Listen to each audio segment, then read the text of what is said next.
Commander Elena Vasquez gazed through the view screen of the Intrepid, Earth's first true interstellar vessel. The ship represented humanity's greatest achievement, a culmination of breakthroughs in fusion propulsion, material science, and artificial gravity. Yet as she stared at the massive alien vessels surrounding them, she couldn't help but feel like a child bringing a toy boat to a naval fleet review.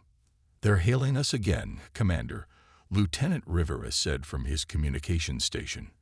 The young officer's voice carried a hint of nervousness that likely mirrored everyone's feelings aboard the bridge. Vasquez straightened her uniform jacket. "Put them through." The view screen switched to show the alien who had introduced himself as High Marshal Xorn of the Galactic Concordat. His skin resembled polished obsidian with luminescent purple veins creating intricate patterns across his elongated face. 4 amber eyes blinked in vertical succession as he regarded the humans.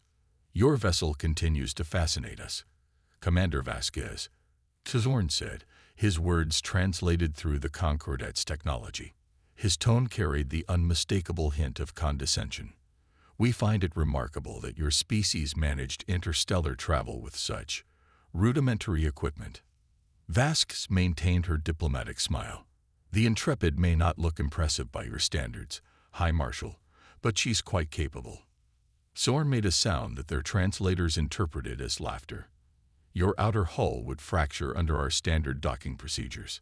Your propulsion system emits radiation signatures we haven't seen since our early space development. And your weapons," he paused for dramatic effect, "could barely damage our maintenance shuttles." Behind Vasquez, she heard Chief Engineer Abernethy mutter something under his breath. She shot him a warning glance before returning her attention to Xorn. "We're here to establish diplomatic relations, not to compare military capabilities," she replied evenly. "Of course," Xorn said with a dismissive gesture. "The Concordat welcomes all spacefaring species, even those still in their developmental stages. We will provide your government with navigation charts to approve transit corridors. Your vessels must remain within these lanes for your own safety." Before Vasquez could respond, alarms blared across both ships. On the view screen, Xorn turned sharply as one of his officers rushed into view. "High Marshal, multiple spatial distortions detected," the new alien reported. Emergence patterns matched the Voidborn. The color drained from Xorn's face, or rather, the luminescent veins beneath his obsidian skin dimmed noticeably. He turned back to the view screen. "Commander, you must withdraw immediately. Return to your home system and—" The transmission cut off as the entire ship shuddered. "What's happening?" Vasquez demanded, gripping her command chair as the Intrepid trembled. "Massive energy surge, Commander," the science officer reported. "Something's emerging from subspace all around us." The view screen showed the void of space tearing open, revealing what looked like living darkness pouring through the rifts. The blackness coalesced into ship-like structures, if ships were grown rather than built. They resembled massive skeletal creatures made of some material that seemed to absorb light rather than reflect it. "The Concordat fleet is engaging," Rivera reported. They're ordering all civilian vessels to evacuate the system." Vasquez watched as the massive Concordat warships unleashed devastating weapon barrages against the newcomers. Energy beams, plasma torpedoes, and exotic particles tore through space, only to seemingly disappear as they struck the dark vessels. "Those ships are absorbing the energy," Chief Engineer Abernethy said, his eyes fixed on his console's readings. "Every attack is making them stronger." The dark ships moved with terrifying speed, latching onto Concordat vessels. Wherever they made contact, the Concordat ships' hulls began to darken and deteriorate. "Commander," the communications officer called out, "we're receiving a general distress signal from the Concordat fleet. They're calling them the Voidborn. Apparently they're a known threat." Vasquez made her decision quickly. "Helm, take us to a safe observation distance. Keep us out of the direct engagement zone, but close enough to gather data." "You want us to watch?" Rivera asked incredulously. "I want us to learn," Vasquez corrected. "Whatever these Voidborn are, They're overwhelming a fleet that just called our ship primitive. We need to understand how they're doing it." As the Intrepid pulled back, the massacre continued. Concordat ships, with their supposed technological superiority, were being systematically dismantled. Occasionally, a void-borne vessel would be damaged by coordinated fire, only to rapidly regenerate. "They're not just absorbing energy," Abernethy noted, running detailed scans. "They're converting matter too. Look at this. They're breaking down the Concordat ships at the molecular level and incorporating the material into their own structure." "Can anything stop them?" Vasquez asked. "The Concordat's kinetic weapons seem slightly more effective," the tactical officer observed. "Physical projectiles at least penetrate before being absorbed, but it's not enough to cause significant damage." A new transmission cut through their communications. High Marshal Xorn's face appeared, his ship's bridge now bathed in red emergency lighting. "Commander Vasquez, you must return to your homeworld immediately. Warn your people. The Voidborn are a plague that consumes everything in their path. They were contained in the galactic rim for centuries, but they've broken through our defensive perimeters. We can help," Vasquez offered. "Perhaps a different approach. Your primitive vessel would be devoured in seconds." Xorn interrupted, his earlier condescension replaced by desperate urgency. "The Concordat has faced the Voidborn before. We will hold them here as long as possible. Use the time to prepare your defenses." The transmission ended abruptly as a massive explosion rocked Xorn's flagship. Vasquez sat silently for a moment, watching the battle. Despite their technological advantage, the Concordat fleet was being decimated. Only their numbers and sacrifice were buying time. "Commander," Rivera prompted, "should we set course for Earth?" Vasquez nodded slowly. "Yes, but maximum sensor deployment. Record everything.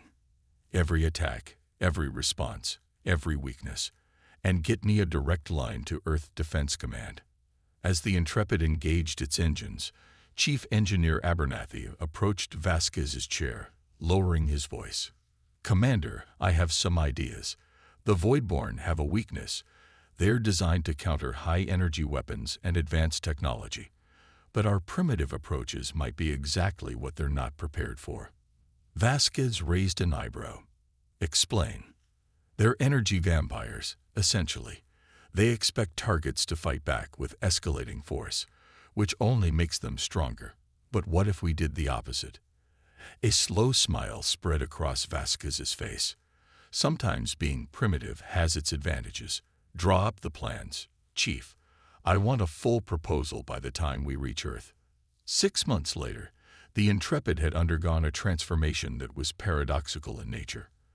From the outside, it looked even more patchwork and primitive than before, a hodgepodge of metals, cables, and odd protrusions that would make any spacefaring civilization question humanity's competence.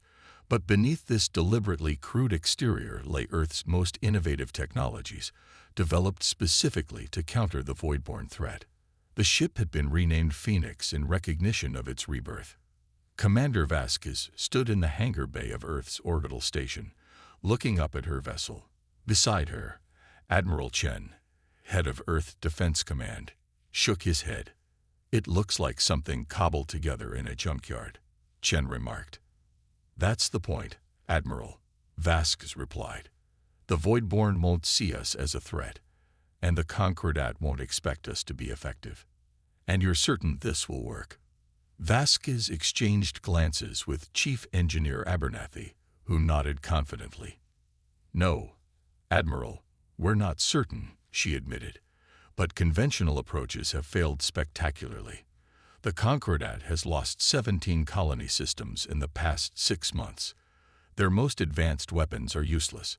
Sometimes you need to think backwards to move forward." Admiral Chen studied the strange vessel for a long moment before nodding. "The Joint Chiefs have approved your mission. You'll take the Phoenix to the Concordat's last defensive line at Proxima Orionis. They're making their final stand there." "We won't let you down, sir," Vasquez assured him. "Humanity is counting on you, Commander." The The Voidborn will reach our solar system within a year if the Concordat falls. Chen saluted her. Godspeed. As the admiral departed, Abernethy turned to Vasquez with a grim smile. Ready to save the galaxy with a ship that looks like it's held together with duct tape and prayers. Vasquez laughed despite the gravity of their mission. The Concordat mocked us for being primitive. Let's show them that sometimes the old ways are the best ways. As the crew boarded the Phoenix, Vasquez felt the weight of responsibility settle on her shoulders. Earth's survival, perhaps the survival of all non-Voidborn life in this sector of the galaxy, depended on whether humanity's unorthodox approach could succeed where the Concordat's advanced technology had failed. The Phoenix departed Earth's orbit the next day, its seemingly fragile frame belying the revolutionary systems concealed within. They were heading towards a confrontation that would either mark humanity's greatest triumph or its final chapter. And ironically, their greatest asset was exactly what the Concordat had mocked them for, their primitive technology. The Phoenix emerged from its final jump near the Proxima Orionis system. The scene that greeted them was grim. What had once been a thriving hub of Concordat activity was now a graveyard of broken ships and debris. The planet below showed ugly black patches where Voidborn infections had taken root. 12 Concordat warships remaining. Lieutenant Rivera reported from his tactical station. They formed a defensive perimeter around the command station in high orbit. Vasquez studied the sensor readings. And the Voidborn. 37 vessels, Commander. They're regrouping after the last assault. Sensors indicate they've grown approximately 15% since our last encounter. The communications officer looked up. We're being hailed by the Concordat flagship. On screen, Vasquez ordered. High Marshal Xorn's face appeared, though Vasquez barely recognized him. The once proud alien commander looked haggard, the luminescent veins in his obsidian skin now dim and irregular.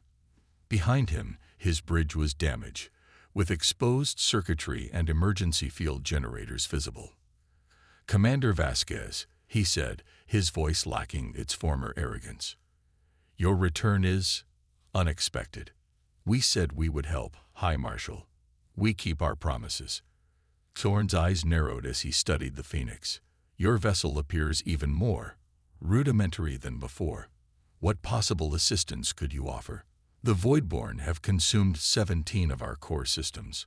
Our most advanced battlecruisers fall within hours. Vasquez maintained a neutral expression. We've developed technologies specifically to combat the Voidborn.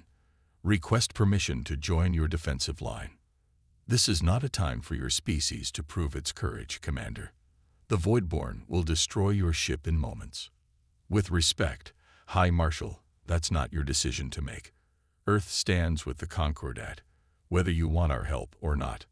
A long silence followed as Xorn visibly struggled with his pride. Finally, he gave a curt nod. Very well, but stay behind our defensive line. I will not have your deaths on my conscience. The transmission ended, and Vasquez turned to her bridge crew. They still think we're helpless. Good, Chief Engineer Abernethy said from his station. The Voidborn will think the same. Vasquez nodded. Tactical status of our systems. All systems nominal, Commander. Energy sink capacitors at full charge. Kinetic launchers armed and ready. Reflective hull polarization at maximum. Communications, maintain an open channel to the Concordat fleet. They need to know what we're doing when we make our move. Aye, Commander. Vasquez settled into her command chair. Take us in, helm. Position us at the coordinates we discussed. The Phoenix moved slowly toward the battlefield, its patchwork appearance making it look like it might fall apart at any moment. On the Concordat ships, alien crews likely watched with a mixture of pity and resignation, believing they were witnessing a brave but futile gesture from a primitive species. Voidborn fleet is moving, Rivera announced. They're beginning another assault. On the view screen, the dark ships flowed like liquid shadows toward the Concordat defensive line. Their movements were eerily coordinated, as if they were extensions of a single entity rather than individual vessels. "Wait for my mark," Vasquez ordered as tension filled the bridge. "Let them commit to the attack." The Voidborn struck the Concordat line with devastating force. Energy weapons flared as the Concordat ships fought desperately. But like before, their attacks were simply absorbed, making the attackers stronger. 2 Concordat vessels were quickly enveloped in the black, corrosive touch of the Voidborn. "They're being consumed," Rivera reported. "Concordat line is breaking." "Now," Vasquez commanded. "Full thrust. Take us straight into the center of the Voidborn formation." The helmsman looked shocked but complied. The Phoenix surged forward, its engines pushing to maximum as it headed directly toward the densest concentration of Voidborn ships. "Open a channel to the Concordat," Vasquez ordered. "Tell them to cease fire completely. All energy weapons offline. Kinetic weapons only on our mark." As the Phoenix closed on the Voidborn, several of the dark ships broke off from their attacks on the Concordat vessels and moved to intercept this new threat. "They've noticed us," Abernathy reported. "They're scanning us. Confused by our readings, we don't register as a significant energy source to them." "Reflective hull performing as expected," the science officer added. "We're practically invisible to their energy sensors." The first Voidborn vessel approached, extending tendrils of darkness toward the Phoenix. "Activate Phase 1, Vasquez ordered. Across the surface of the human ship, the seemingly random patches and protrusions suddenly made sense. They were energy sinks, specialized technology designed not to project power, but to absorb it. As the Voidborn tendrils made contact, expecting to begin the consumption process, the Phoenix drew the energy in through controlled channels. "Energy sinks at 30% and rising," Abernathy reported with a grin. "It's working, Commander. They're feeding us instead of the other way around." The Voidborn vessel seemed to hesitate, its tendrils withdrawing briefly before attacking more aggressively. "They're confused," Rivera said. "They're increasing power, trying to overwhelm our systems."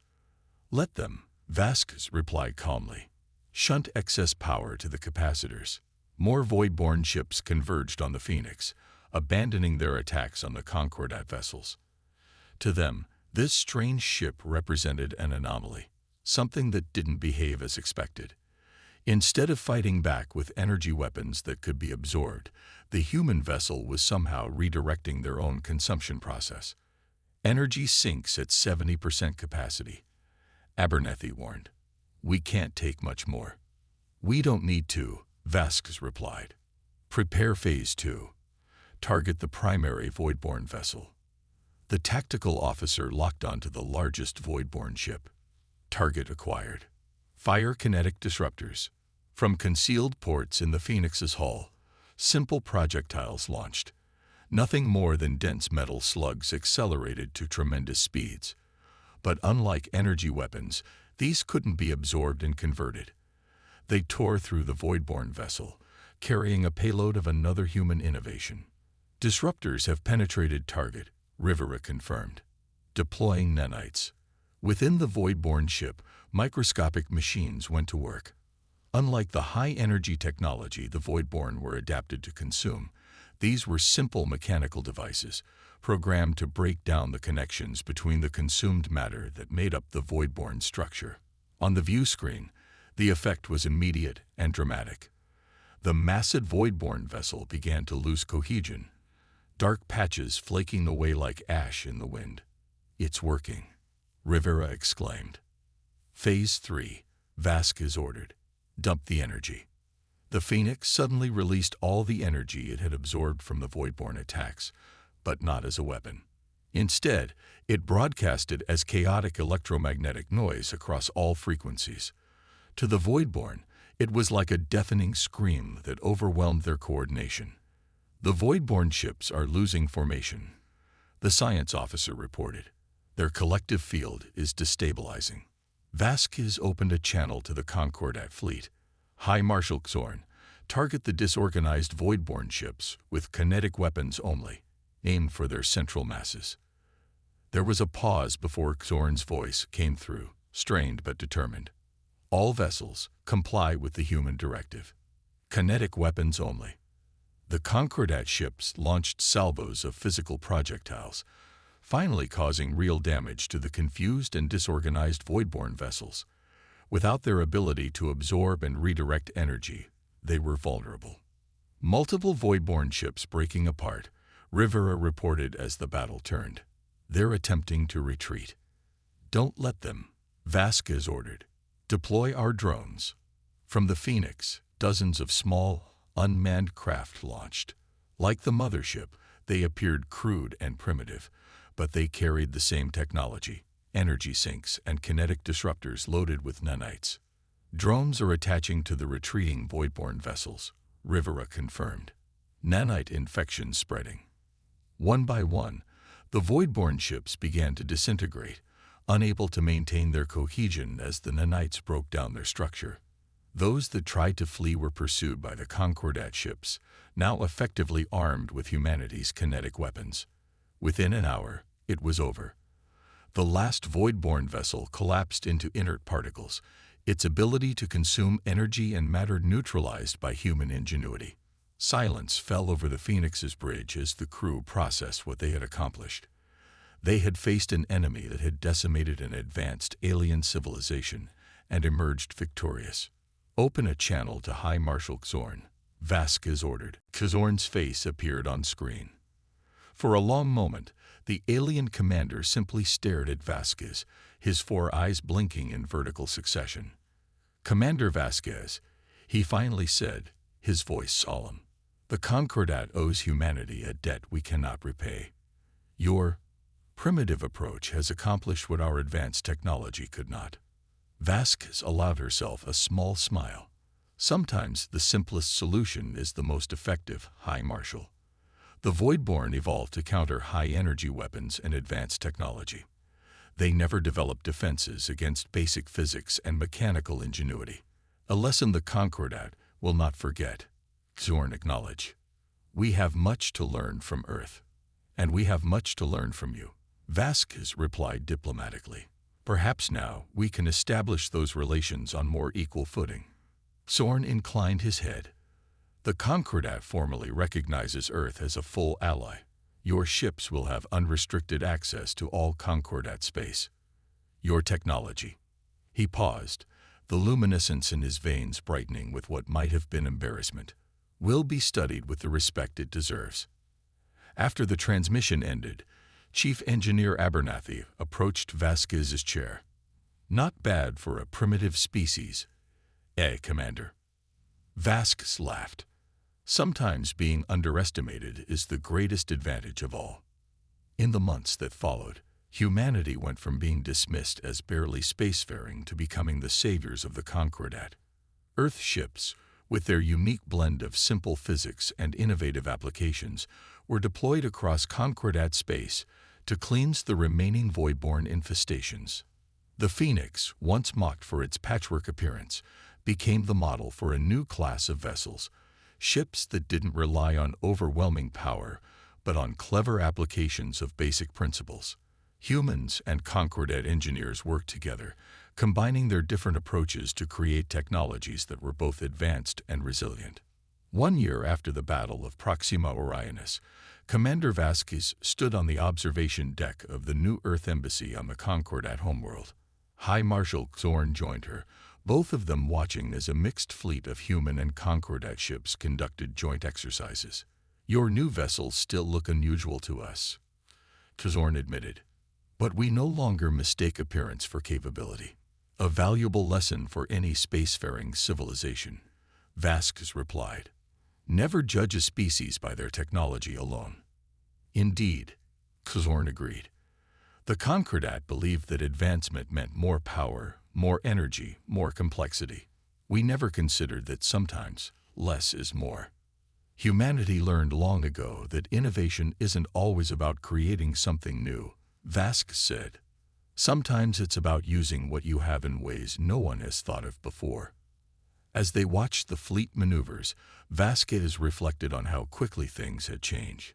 6 months ago, The Concordat had dismissed humanity as primitive upstarts barely worthy of notice. Now, Earth sat at the table with the advanced species of the galaxy as equals, not because humans had matched their technology, but because they had approached problems from a different angle. The void-born threat had been neutralized not by overwhelming force, but by understanding the enemy and exploiting their expectations. The creatures had evolved to counter increasingly powerful energy weapons, never anticipating a species that would use mechanical means to defeat them. What will humanity bring to the galaxy next, I wonder? Kizorn mused. Vask smiled. That's the beauty of our approach, High Marshal. Even we don't know until we're faced with the challenge. And that, perhaps, was humanity's greatest strength, not their technology, but their adaptability. Their willingness to think differently when conventional approaches failed. Their ability to turn perceived weakness into unexpected strength. The aliens had laughed at humanity's fragile ship until it turned the tide of battle and saved the galaxy.